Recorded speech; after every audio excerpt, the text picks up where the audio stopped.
Welcome to another episode of Code for Thought. Yes, it's time for the annual Research Software Engineering Conference again. Because of the pandemic, this one's entirely virtual, but what it lacks in meeting people for real, it certainly makes up for the width and breadth of subjects being covered. And for a whole month of September. It's running right now, and there are still exciting talks and workshops ahead, so check it out. In the Code for Thought podcast, I'm bringing 3 extra episodes out during the conference to throw some light on the sponsors behind SeptembRSE. Because, as we're all aware, RSE roles are still relatively new and not yet fully recognized in a lot of places, so I think it's all the more important that organizations and companies are beginning to take note and realize there's great value in research software engineering. Value that needs support. One of these companies sponsoring SeptembRSE is Oracle, and in this episode I have the pleasure of talking to Alison Durbanwick-Miller, Kevin Jorrison and Richard Pitts from Oracle Research about their links to research software engineering. Well, hello Alison, Kevin and Richard, and welcome to the show, and thanks very much for making a very early start to you, Alison and Kevin, because you're in the US in quite a different time zone to Richard and myself. Much appreciated. Let's start with some introductions. Maybe I can ask you first, Alison. Sure. Thank you, Peter. I'm Alison Durbanwick-Miller. I'm the Vice President of Oracle for Research at Oracle, and I'm delighted to be here. Thanks very much. Kevin. My name is Kevin Jorrison. I live in Seattle, and I'm a Distinguished Architect on the Oracle Cloud High Performance Computing team. And my background is in physics and in weather prediction. And finally, Richard. So I am the research advocate, Richard Pitts. I'm the research advocate for Alison's team, Oracle for Research in Europe. By training originally, I'm a biologist. I have had a very varied career. The reason why we're having this session is because it's now the annual conference of RSEs. And this time and this year, like last year, it is again online because of the pandemic. What I would like to know is how you all got involved, because Oracle actually has been a supporter of this for quite some time.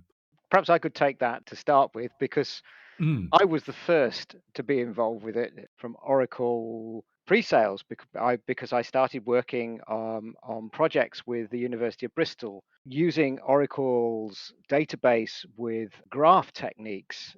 Comparing drugs, whether they actually have beneficial or detrimental effects to people. And we were using the database has some really cool graphing tools to do that. Out of the back of that, it was suggested that myself and my now colleague in Oracle for Research would do a paper at RSE in September 2019, the last face-to-face meeting. Indeed. And in fact, Kevin was at that conference at the same time, but we were 2 ships in the night. We never met, but we were there. And as I said, I'm a biologist by training and moved into commercial computing because there's no money in biology. And if there'd been an RSE 35 years ago, I would have stayed in research computing for sure. You know, it was absolutely where I was at with the polymorphic gene work I was doing. What we're trying to achieve with Oracle for Research absolutely dovetails into the objectives of RSE.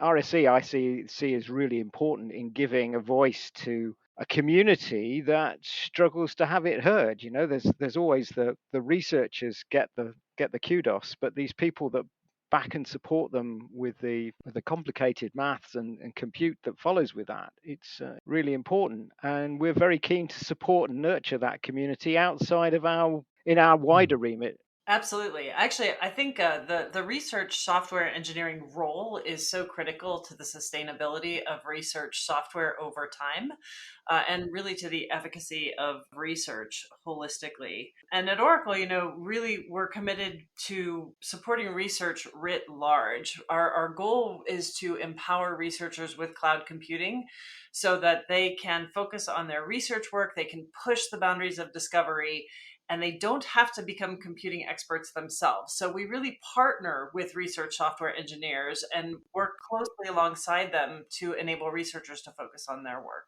Yeah, I like that word, partners. I think RSEs really are a critical role. They don't get as much love as they deserve. Every RSE should get free beer at every conference they go to. It's very critical. And I think as more and more researchers are drawn to the cloud, there will be even more need for RSEs who, we really understand the technology, but the RSEs are on the campus. They have a granular insight into the research needs that we as an infrastructure provider could never have. And I think cloud provider and the RSEs, we might kind of flourish together. There might be, Rich, there might not be too late for you to start that new career. I think we're going to need a lot of RSEs. Your third career. You mentioned Oracle for Research. I think a lot of people, most of the listeners, or if not all of them, will be familiar with Oracle databases, etc., and it's very famous for that. Oracle for Research may not be quite so well known. Alison, you're heading that, and maybe you can tell us a little bit more about that. Well, what your remit is, and what kind of projects are you typically looking after? I think you're exactly right. People tend to still know us as a database company or sometimes a cloud computing company, which is great. But we're not necessarily known for the work that we do in research. And our commitment to research really comes from the very top. When COVID started, Larry Ellison, who's our CTO and one of our founders, really led the charge to get in and provide resources to support COVID research. And the Oracle for Research program came out of Larry's passion for supporting research. Our remit is to focus on bringing cloud computing to researchers, but not just dropping off the cloud credits and disappearing into the night. It's really a collaborative program focused on working alongside researchers and understanding what they're trying to do and the problems they're trying to solve, and then helping them solve them in better and different ways. We sort of work at two levels at Oracle with research. We'll work at the institutional level alongside CIOs and IT departments within research institutions to become part of their research computing infrastructure. So, for example, at Rice, we recently worked on Rice University here in the United States in Texas. Okay, thank you. We recently worked with them on a project that was funded by the NSF to enable bursting from the on-campus IT infrastructure into the cloud when researchers needed extra cloud computing capacity. They at Rice use a software scheduler called OpenNebula, which wasn't compatible with OCI when we started this project. So we actually got in and sent out our engineers and software architects to work with Rice and work with the OpenNebula community to develop the connector to do that. At the other end of the spectrum, we work with individual researchers on different projects. And at the University of California at Davis, there was a researcher who wanted to test a bunch of pharmaceutical compounds for what is known as cardiotoxicity, which basically is you take a drug for one thing, like to cure your cancer, but it's going to damage your heart in the process. And they really want to understand and be able to predict more accurately what those cardiotoxic effects might be. So we worked alongside that research team to optimize their cloud computing to enable them to test compounds there. And that actually involved a lot of HPC work. And Kevin, I don't know if you want to talk at all about how we use HPC specifically in research. Sure. So high performance computing is a well-known pillar of research computing at most institutions. That said, the evolutions of recent years have led to a few challenges. One is that there is never enough capacity. That's where cloud obviously offers one solution. There's like this infinite reservoir of additional capacity that you can burst into, or we could move an entire research project into. The second advantage there is that we also offer lots of different flavors of compute, right? So if you have a couple hundred researchers or a couple thousand researchers at your institution, some of them are going to want to run some good old Intel CPUs. Other people are going to come begging you for GPUs and always more than you have. Then we see now this battle between, AMD, ARM, and Intel for who has the fastest or the most cost-effective infrastructure. And so it's very difficult for an institution or even an overarching research body to meet all those needs. When researchers come to the cloud, however, they have the flexibility every day to say, well, what do I need today? You will see that in a lot of these case studies, it's like researcher had 10,000 of this or 100,000 of that or a million of such and so would need to be processed. And cloud is just a really wonderful environment to crunch through a huge pile of experiments or data as fast as you want, because you can scale out horizontally and just absorb all that work. The extent to which that's a problem obviously depends on the institution where you're at. Some are more resourced than others.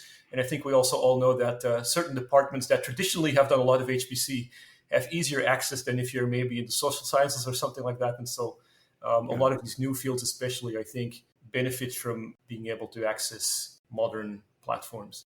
Richard, is there anything that you would like to add?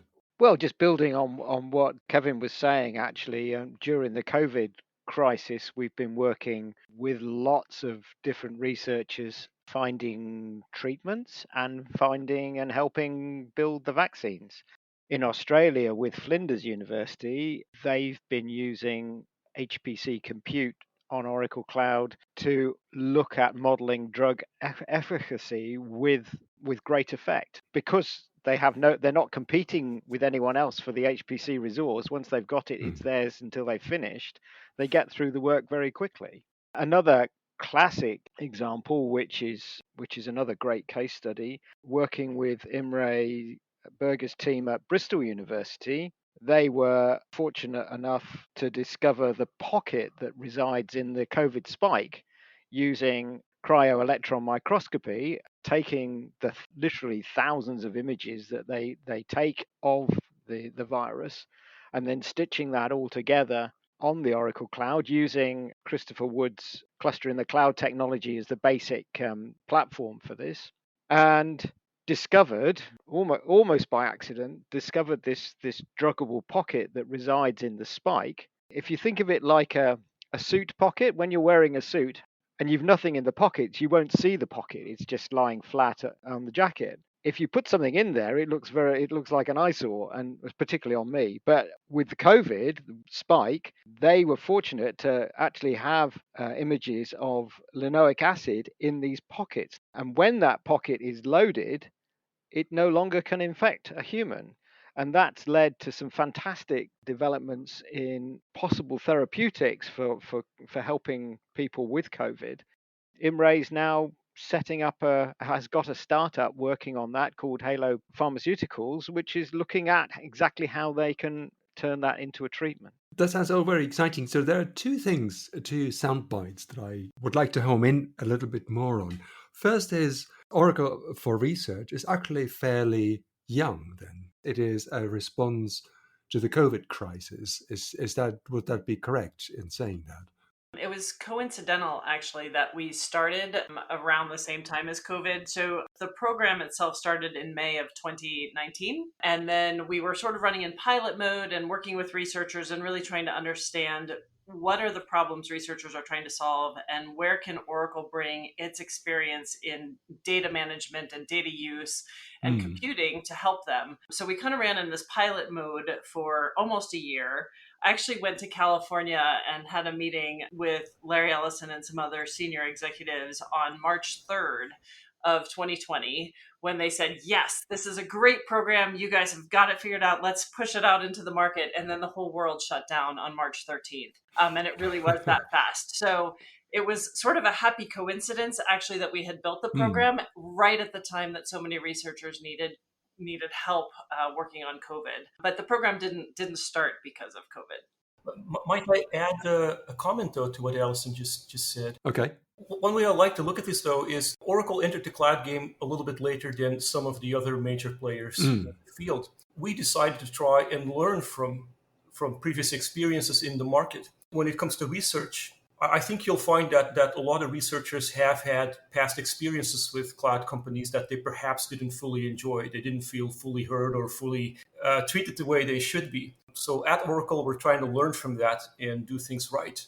And so we set up a research organization under Ellison that really has a long-term remit and an ability to work for the long term on what they believe is ultimately going to be helpful and transformational for research. There's nothing to do with the yearly sales targets that perhaps people have felt like they were a part of when they interacted with another platform. We might revisit that for a minute.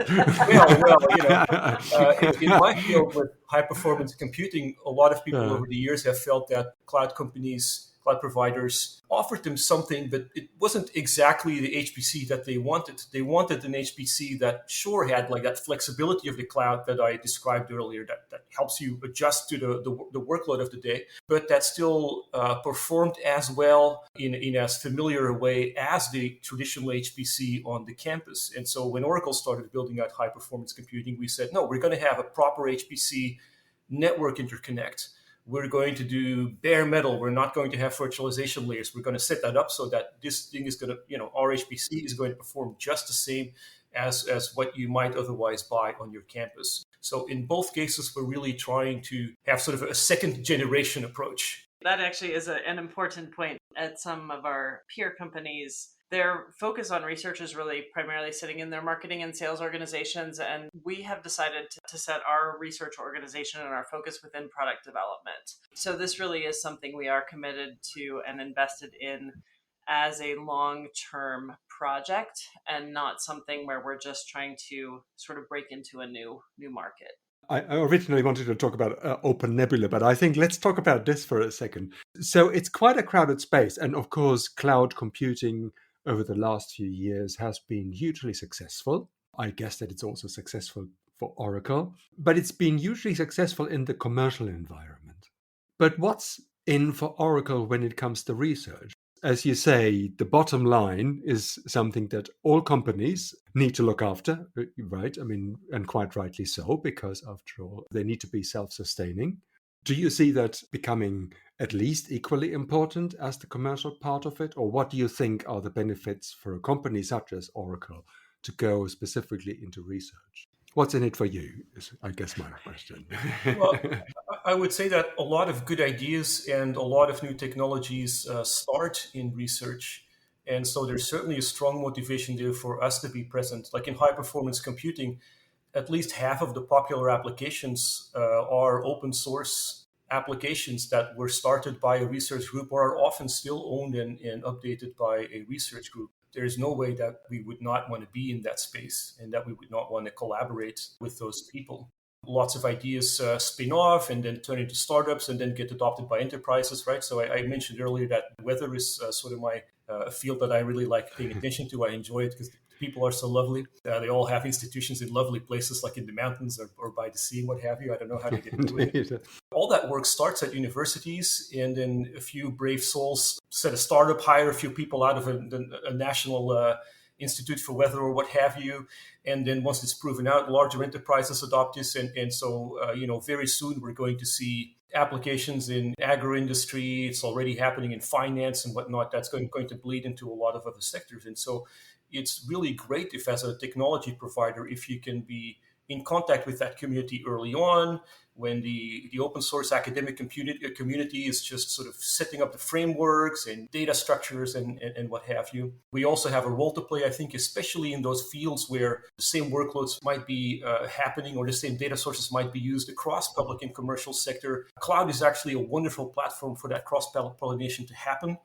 Indeed, you see that a lot of the large data providers, the NASAs, the NOAAs, and the NISTs in the United States, for example, are planning to move giant data repositories to the cloud. And then you can have both public sector and commercial sector development around them. So I agree with everything Kevin said. And I also think there really is sort of a philanthropic bent to some of the interest in being involved in research. We have been helping people manage data and understand data and get insights from their data for 40 plus years now. We're not a young technology company anymore. No. Data is so central to research, and there's more and more and more data coming out every day, and researchers are grappling with, how do I use this, and how do I build off of it, and how do I gain insights from this ever increasing amount of data? We want to be able to contribute to the world in a meaningful way by supporting those research efforts, by helping researchers understand their data. So yes, there's the bottom line concern. Yes, we need to have a self-sustaining business and all of the, and we're very, very interested in being part of emerging technologies and what's coming next. But we also want to make sure that as a technology company, we're giving back to the world. And that's a big part of what we're doing too. Absolutely. There's a couple of good examples I can perhaps give to highlight that. Oracle as a company has been working with the World Bee Program project for a number of years, and we finally now have them working with Reading University on a research program, and the data and all the analysis is being held in the Oracle Cloud. We're not expecting to make any bottom line contribution from that project in any way, shape, or form. But what we are doing is really helping to consolidate around the data a community of researchers and activists. The best tweets in the world I ever put out are always about bees. You get hundreds of impressions without trying, which is great. And I'm very proud that we're actually doing some really innovative research that won't have a direct commercial benefit to Oracle, but it might just mean that in 30 years' time, we'll all be able to still eat apples because we know where to plant the trees today that will be growing those apples in the future. That's one good example. And another one, which is not quite so philanthropic, the University Politico of Milan will be giving a talk on the 23rd of September at the RSE about their research on optimization and use of GPUs. It's called, paraphrasing here, taking the ninja out of GPU programming, making it easier for people to use these in Python, Java, JavaScript, and so on, without actually having to understand CUDA and all the ins and outs of that environment. Now, that project is not only sponsored by Oracle for Research, so we're giving the cloud credits to make it work, but it also has an interest from Oracle Labs, which is our internal research arm, and they're promoting this open source NVIDIA-based project with the intention that the contents of that project will eventually find its way into the services of the Oracle Cloud. It's available as an open source project. It also will be available for our researchers to use and for commercial companies to use, and consequently, they will pay for their use of it, obviously, by using the Oracle Cloud. Thanks very much. I would finally go back to that word or that phrase, Open Nebula. Could you explain what Open Nebula is and what it does and what your role in that is? Open Nebula is basically a scheduler and a platform that RICE uses internally to manage allocation of jobs to their on-premise cluster. And it enables management of compute resources across on-prem and cloud providers. When they use that and their researchers are submitting jobs, they wanted to be able, if they were going to burst into Oracle Cloud, to have the researchers use a familiar interface to do it. So that was the connector that we built to Oracle Cloud, so that when the researchers wanted to submit jobs to Oracle Cloud, it wasn't a strange experience for them. People want to have the ability for their HPC jobs to run in various places, depending on availability, let's say, but in an agnostic way. People might look at, for example, Oracle Cloud and say, wow, that's great. You've got all these latest generation GPUs and Intel servers and this and that. But how do I use it? Do I have to set up a whole new environment from scratch? And then how do I move jobs between my campus environment and that?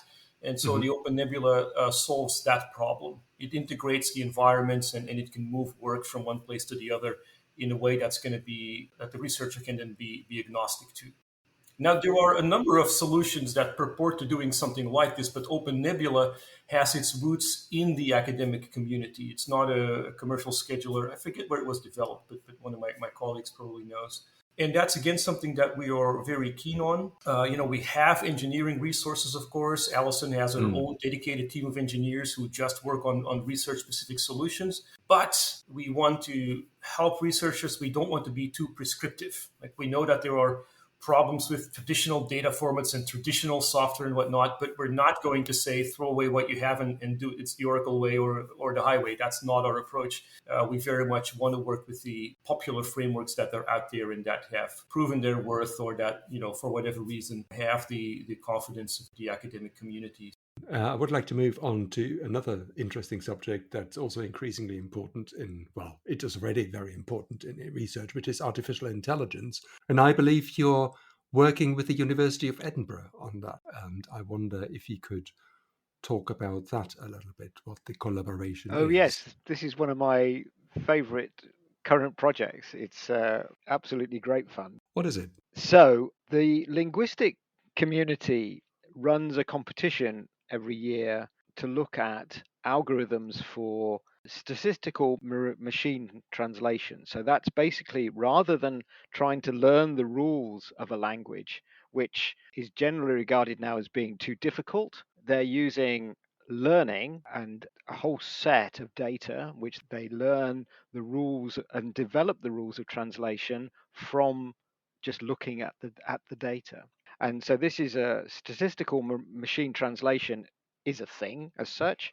It's moving very rapidly, and there's a competition every year to compare my algorithm with Kevin's algorithm and see who's got the best algorithm for translation. And there are 39 Docker images competing for who can do this the fastest. They have a set piece of text to translate. That has all been done. The machine translation tests have been run. It's a very qualified program. They're not only looking for GPU or CPU efficiencies, but they're also looking at the cost per word for translation, or how many million words you can translate in a second for $1 and so on. So what happens is each competing team have submitted a Docker image of their CPU or their GPU program, and Edinburgh has independently run all of these images as the gamekeeper, if you like, to run these fairly and use the Oracle Cloud as the platform for that. So they're all running on the same basic shapes. So you can compare them. So they are absolutely comparable. And then I think the fastest one was doing something like 6 million words a second this year, which is pretty good. I think that's fairly shifting. Currently, a bunch of linguistic experts are evaluating the translations to see how good they are from a human reading point of view. So do they actually make sense? And they're translating. One would hope so. Well, exactly.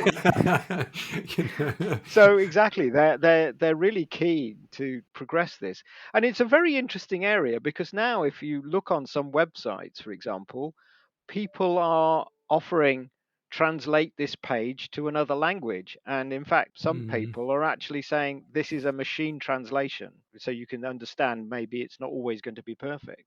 But the brilliance of this is that by running this competition, and then the papers will be published in the proceedings of the conference in November, the vast majority of them are open source programs anyway, then the community can choose which translation tools they use from this test. How often has this competition been run? And is there a chance to enter again? Yes, it will be running next year, and I very much hope that we'll be hosting it again next year. That's all up to the boss, Alison, is whether we can do that or not. But, this is about the 6th year they've run it, and Edinburgh have been in charge of the process for the last 2 years. I'm really hopeful that we will be able to run it again next year. Other people will be able to compete. I'm in the process of writing an introductory blog about this on blog.us.oracle.com. Which brings me to the final question, because I think there are also grant opportunities, aren't there, with at research? Researchers, they need to get funding, and we all know that's a very competitive space. So what kind of grant opportunities are there with Oracle for research, and how do people actually get to apply for them? Well, that's very easy. If you're attending the conference, come over and talk to me in the virtual world that is the RSE September conference. And if you can't find me, then my virtual cat Betty is sitting on the desktop inside the environment, and she'll give you my email address. But if you put into any browser the words Oracle and research, you will be directed to the Oracle for Research public website at oracle.com. The process, the application process, is available there to be filled in. But fundamentally, there's a form to fill in, which I then, if you're in Europe, I would be the person evaluating that and looking at the project. We like to see clear milestones and objectives with it. We're interested not just in the 15,000 citation wizards of this world. We also want to hear from PhD students who may need research funding and compute funding.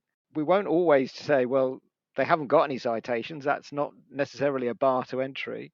There is a process that we go through to evaluate it. And if it passes that process, then I have to write an approval document, which then gets scrutinized by Alison. And if she likes what I've written, the button gets pressed and Oracle says yes. And that's how we go.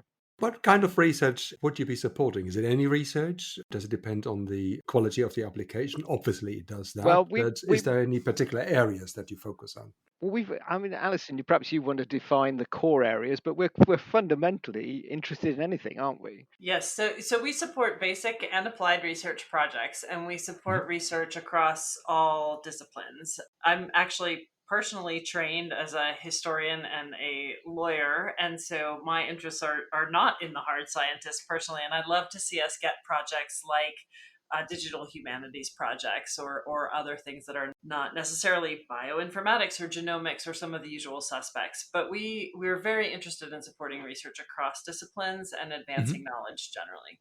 One thing I'd add, Peter, is it's not just cloud credits, and it's not a situation where we're going to give somebody just enough cloud credits to get them excited and then expect them to start paying us. The way the process works is the researcher defines a project with the milestones, and then we take that application and actually size the compute that's going to be required for the project they define. And the cloud credit grant is enough cloud credits to get them through that project, because we don't want to get them sort of in the door and then stuck. So our goal is really to make sure that they finish the project. And to help them do that, it's not just cloud credits. We have free consulting services where we get the architects to sit down with the researchers to help them use those credits effectively and to help them optimize the work that they're doing. I said with the researcher and with their RSE potentially. Yes. And actually, I have to say, so RSE is a really exciting thing for us because this is a very new, almost unknown job role in the United States.